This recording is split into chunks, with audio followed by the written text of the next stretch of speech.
On this day, 1 year ago, the greatest miracle in cricket history occurred. So let's take a look back at the greatest ODI knock of all time. It's a sunny Tuesday by the shores of the Back Bay in Mumbai at the wonderful Wankhede Stadium, where Australia, in great form after a less than impressive start to their World Cup campaign, face off against Afghanistan, with Australia being $1.14 favourites heading into the match. The match started rather uneventfully, with Afghanistan losing 5 wickets for 291 runs after 50 overs, with Josh Hazlewood being the leading wicket taker with 2. This had Australia sitting at a 65% win probability heading into their batting innings. But then Travis Head got out in the second over for a 2-ball duck. Batting at number 3, Mitchell Marsh was next, who scored a decent 24 off 11 before getting caught LBW by Naveen ul Haq in over number 6. Come the 9th over, there was some stability, nearly 3 overs without a wicket. But that all changed, as David Warner was bowled out by Azmatullah Omarhazi in the 9th over. Replacement Josh Inglis got out on a golden duck the next ball. And for Australia, things looked grim. Their chance of making the semi-finals was slipping away from them as Afghanistan climbed to a 95% win prediction. As the next batsman walked out to the crease, there was a feeling that more of the same was to come. However, it was not. Something special was about to happen.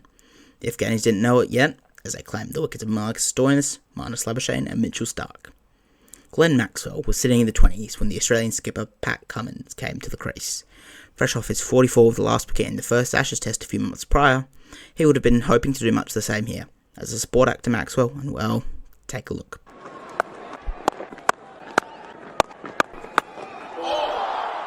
Struggling with cramps in his legs in the intense heat of the day in Mumbai, with temperatures that night in the 30s and with a peak day temperature of a scorching 37, Maxwell played shots with little to no footwork that would make the average local cricket coach lose their minds, but yet it worked.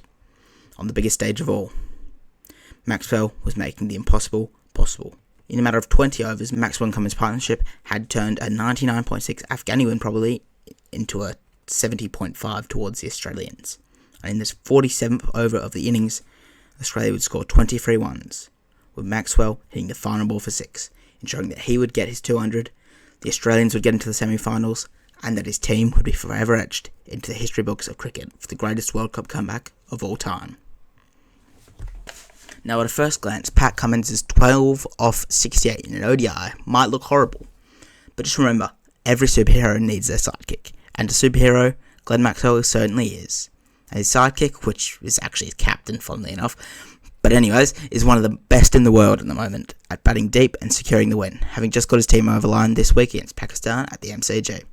So anyways, thank you all for watching and supporting the channel. If you would like to see more of this content, please do give a like and subscribe, and I'll see you in the next video.